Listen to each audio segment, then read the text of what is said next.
Hello, नमस्कार सगळ्यांना. स्वागत आहे तुमचं माझ्या नवीन व्हिडिओमध्ये. माझ्या चॅनलवर तुमचं स्वागत आहे. बघा, हिवाळ्यात पाऊस पडतोय, धोधो धोधो धोधो. काल पण पाऊस पडला, परवा पण पडला आणि आज पण पडला. 3:15 वाजलेले आहेत. आता 3:15 वाजेपासून पाऊस चालू झालेला आहे.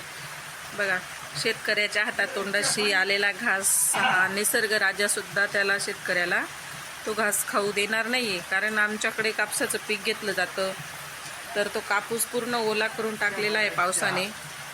आणि ओला झालेला कापूस वेचायला शेतकऱ्यांना खूप जास्त मजुरी लागते. नंतर परत तो वाळवावा लागतो. नंतर परत त्याला भाव पण खूप कमी भाव भेटतो कापसाला. तर असा हा 3 दिवसापासून सारखा पाऊस येतोय. हा बघा, मका काढणी झालेली आहे लोकांची, तर तो मका पण वाळू देत नाही आहे पाऊस.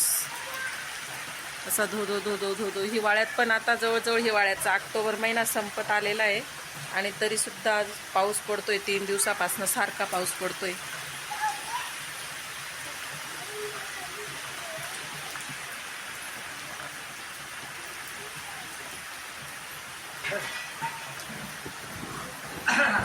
हे बघा, जोर जोरात गर्जना पण करतोय तो.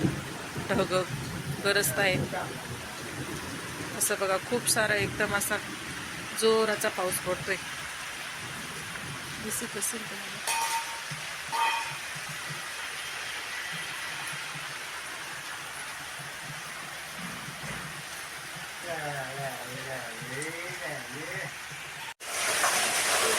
तर बघा, असा जोराचा पाऊस पडतोय.